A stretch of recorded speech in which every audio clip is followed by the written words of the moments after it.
ان میں سے بس اوقات انسانی شہوت اور دنیا میں جاہ و جلال فلاح کے راستے میں رکاوٹ بنتا ہے۔ نبی اکرم صلی اللہ علیہ وسلم نے صلح الحدیبیہ کے بعد دنیا کے تمام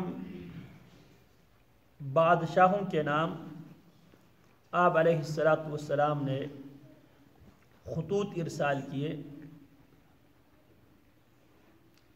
اور ان میں رومن امپائر کا بادشاہ ہرقل بھی تھا۔ ہرقل کی طرف نبی علیہ السلام نے سیدنا دحیہ الکلبی رضی اللہ تعالی عنہ کو پیغام بر بنا کر خط دے کر جناب دحیہ کلبی رضی اللہ تعالی عنہ کو روانہ کیا،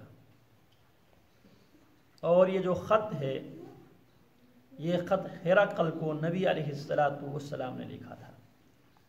خط کا مضمون کچھ اس طرح تھا: بسم اللہ الرحمن الرحیم من محمد عبد اللہ ورسولہ الی ہرقل عظیم الروم۔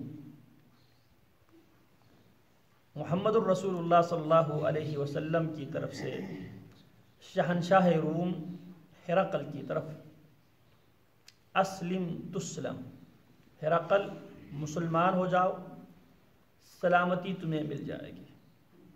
فَإِنْ عَبَيْتَ فَإِنَّ عَلَيْكَ اسْمَ الْأَرِيسِيِّينَ، اگر ہرقل تو نے انکار کیا اور تیرے انکار کے ساتھ تیری مملکت میں رہنے والے جو لوگ انکار کریں گے تو تیری اوپر ان تمام انکاریوں کا بھی بوجھ تمہیں ہی اٹھانا پڑے گا۔ پھر اس کے بعد نبی علیہ السلام نے اس خط میں اس آیت کو تحریر کیا: یا اہل الکتاب تعالوا الى کلمۃ سواء بیننا وبینکم الا نعبد الا اللہ ولا نشرک به شیئا ولا يتخذ بعضنا بعضا اربابا من دون اللہ فان تولوا فقولوا اشهدوا بأننا مسلمون۔ آپ علیہ السلام نے اس آیت کو تحریر کر کے آپ علیہ السلام نے یہ خط روانہ کیا۔ ہرقل کے پاس یہ خط پہنچا، اور ہرقل شام کے علاقہ ایلا میں وہ بیٹھا ہوا تھا، کچھ مدت کے لیے وہ شام آئے ہوئے تھے۔ اور اس زمانے میں، اور یہ وہ زمانہ تھا امن کا زمانہ تھا، نبی علیہ السلام اور مکہ والوں کے درمیان صلح الحدیبیہ طے پا چکا تھا۔ جب ہرقل کے پاس یہ خط پہنچتا ہے، ہرقل اپنے کارندوں کو فلا دیتا ہے اپنی ریاست میں، جاؤ جا کے دیکھ لو، اگر کوئی عرب سے اور خصوصاً مکہ اور مدینہ سے اگر کوئی تاجر شام میں اگر آیا ہوا ہے اس کو پکڑ کے میرے دربار میں پہنچا دو۔ انہی ایام میں ابو سفیان تجارت کی غرض سے شام میں گیا ہوا تھا۔ ابو سفیان کے ساتھ اس کا قافلہ تھا، اس کی کارندے ڈھونڈتے ڈھونڈتے ابو سفیان اور اس کے ساتھیوں تک پہنچ گئے، اور انہوں نے ان کو پکڑ کے ہرقل کے دربار میں پہنچا دیا۔ ہرقل نے چند سوالات رکھے ابو سفیان کے پاس۔ پہلے کہنے لگا، اس نبی کا تم میں سے سب سے زیادہ قریبی کون ہے؟ اس نبی کا جو قرابت دار ہے یہاں پر وہ آگے آ جائے۔ ابو سفیان کہتا ہے کہ میں اس زمانے میں نبی علیہ السلام سے رشتہ داری میں سب سے زیادہ قربت رکھتا تھا۔ مجھے اس نے بلایا، بلانے کے بعد مجھے سب سے آگے بٹھایا، اور میرے جتنے ساتھی تھے ان سب کو میرے پیچھے لائن میں کھڑا کر دیا، اور کہنے لگا اگر یہ جھوٹ بولے میں اس سے سوال کرنے والا ہوں، انی سائل، میں اس سے کچھ سوال کرنے والا ہوں، اگر یہ صحیح بولے اس کے ساتھ موافقت کرو، اگر یہ جھوٹ اور غلط بیانی سے کام لے تم وہاں پہ اس کے ساتھ نہیں دینا۔ اور ابو سفیان مشرک تھا، کافر تھا، نبی علیہ السلام کا سخت قسم کی جانی دشمن تھا۔ کہتے ہیں کہ حیا کی وجہ سے میں جھوٹ نہیں بول سکا، حیا کی وجہ سے۔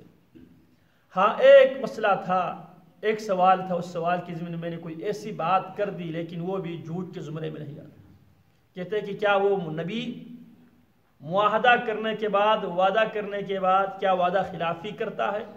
تو یہاں پہ اس نے کہا ابھی ہم نے معاہدہ کیا ہے لیکن ہمیں معلوم نہیں اب وہ ہمارے ساتھ کیا کرنے والا ہے۔ یہ واحد جملہ تھا جو ابو سفیان ادا کر سکا۔ اب وہ جو ہرقل اور ابو سفیان کے درمیان جو مکالمہ ہے بہت سبق آموز ہے لیکن ہمارا موضوع نہیں ہے۔ اس میں ہرقل کے جو تمام جو سوالات تھے دو باتوں کی ارد گرد اس کے سوالات گھومتے ہیں۔ ایک نبی علیہ السلام کی ذات اور آپ کی شخصیات کے حوالے سے، اور ایک نبی علیہ السلام کے صحابہ کی شخصیات کے حوالے سے وہ سوالات کرتے ہیں۔ خیر وہ سوالات کرتے گئے، ابو سفیان جواب دیتے گیا۔ پھر اس کے بعد جب ابو سفیان وہاں سے نکلا وہ اپنے ساتھیوں سے کہتا ہے ان عمرو بن ابن ابی کفشہ لیخاف منہ ملک بنی الاسفر۔ کہتے ہیں کہ ابن ابی کفشہ کا جو معاملہ ہے یہ عجیب معاملہ ہے، اور یہ وہ مقام تھا جہاں سے ابو سفیان کے دل میں ایمان نے کلک کر دیا تھا۔ جب اس نے دیکھا گوروں کا جو بادشاہ ہے، گوروں کا شہنشاہ ہے، بنی الاسفر گوروں کا، ان عمرو بن ابی کفشہ لیخاف منہ ملک بنی الاسفر۔ ابن ابی کفشہ کا معاملہ بھی انتہائی تعجب خیز اور پر اثر اس کا معاملہ ہے، اس سے تو گوروں کا شہنشاہ بھی کام اٹھتا ہے، ڈر جاتا ہے، کیونکہ اس نے یہ سارے مکالمے کے بعد اس نے ابو سفیان سے کہا تھا فَإِن قُلْتَ مَا تَقُولُ حَقًّا، جو باتیں تو اس محمد اور اس کے ساتھیوں کے بارے میں تو کرتا ہے اگر یہ حق ہے، یاد رکھو ابو سفیان وَسَيَمْلِكُ تَحْتَ قَدَمَيَّ هَاتَيْنِ، ان قریب محمد اور اس کے ساتھی جہاں میں بیٹھا ہوا ہوں، جہاں میں نے قدم رکھا ہے، یہ ان قریب اس کی ملکیت میں یہ جگہ جانے والی ہے۔ تو اس میں جو ہمارا موضوع سے جو متعلق ہے وہ یہ ہے، ابو سفیان اور ہرقل کے جو گفتگو کے بعد ہرقل نے اپنے ساتھ جو لوگ بیٹھے ہوئے تھے اس کی دل و دماغ میں حق بات آ گئی تھی۔ نبی علیہ السلام کی نبوت کی حقیقت سے وہ متعارف ہو چکا تھا، اسے یقین ہو گیا تھا اللہ کے نبی علیہ السلام کیا ہے جی، برحق ہے، اور اس نے اعلان بھی کر دیا، اور اس نے اپنے جو ساتھ بیٹھے ہوئے جو لوگ ہیں ان سے اس نے کہا یا معشر الروم هل لکم فی الفلاح والرشد، اے رومیو کیا تم فلاح اور کامیابی اگر تم چاہتے ہو، وَأَن يَثْبُتَ مُلْكَكُمْ، فلاح اور کامیابی کے ساتھ ساتھ تم اپنی مملکت کو قائم اور دائم رکھنا چاہتے ہو، فَبَائِعُوا هَذَا النَّبِيَّ، لہذا ان سوالات کے بعد میں اس نتیجے پہ پہنچ چکا ہوں، فلاح کامیابی اور کامرانی اور اپنی سلطنت کو برقرار رکھنے کے لیے تمہارے پاس ایک ہی آپشن ہے۔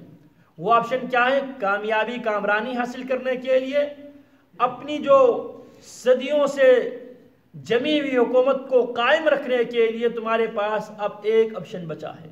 وہ آپشن کیا ہے؟ فَبَائِعُوا هَذَا النَّبِيَّ، اس نبی کے بیعت کر لو، اس پر ایمان لے آؤ۔ فَحَاسُوا حَيْسَةً، اب سارے لوگ وہاں پہ شور کرنے لگے اور سارے بھاگنے لگے دروازوں کی طرف۔ فَوَجَدُوهَا قَدْ غُلِّقَتْ، جب وہ سارے دربار چھوڑ کے بھاگنے لگے تو درباریوں نے آلریڈی وہ دروازے بند کر چکے تھے۔ فَلَمَّا رَأَى هِرَقْلُ نَفْرَتَهُمْ، جب ہرقل نے دیکھا یہ لوگ اللہ کے نبی علیہ السلام کی دعوت سے نفرت کرتا ہے، آپ کی دعوت کو قبول کرنے کے لیے لوگ تیار نہیں ہیں، تو ہرقل نے حق سمجھنے کے باوجود اس کو یقین ہو گیا تھا نبی علیہ السلام جو دعوت لے کر آیا ہے وہ دعوت مبنی برحق ہے، لیکن فلاح کے راستے میں جو رکاوٹ بنی ہرقل کے لیے وہ کیا تھی؟ وہ دنیا کی وہ شہوت تھی، دنیا کے اندر جو اس کی جو چدراہٹ اور اس کی حکومت تھی وہ سارے کا سارا اس کے سامنے رکاوٹ بن گئی۔ جب اس نے دیکھا لوگ ایمان قبول کرنے کے لیے درباری تیار نہیں ہیں اور لوگ اسے چھوڑ کر بھاگنے کے لیے تیار ہو گئے ہیں، تو آگے سے وہ چرب زبانی کا مظاہرہ کرتے ہوئے یا دانشمندی کا مظاہرہ کرتے ہوئے اس نے کہا واپس آ جاؤ، میں نے تمہیں صرف یہ دیکھنے کے لیے، یہ چیک کرنے کے لیے میں نے تم سے یہ مطالبہ کیا تھا اس نبی پر ایمان لانے کا، میں یہ دیکھنا چاہتا تھا کس حد تک تم اپنے دین کے ساتھ وفادار ہو۔ اب مجھے تمہاری وفاداری کا یقین ہو گیا، تم اپنے دین پر آپ قائم رہو۔ جب اس نے دیکھا لوگ اس کی بات ماننے کے لیے تیار نہیں ہے، وزیر مشیر اور اس کی درباری اس کی بات ماننے کے لیے تیار نہیں ہے، تو آگے سے فلما رأى هرقل نفرتهم وعیس من الایمان، اور ان کی ایمان سے جب وہ نا امید ہوا، قال ردوهم علی، ان سب کو میرے طرف واپس کر دو۔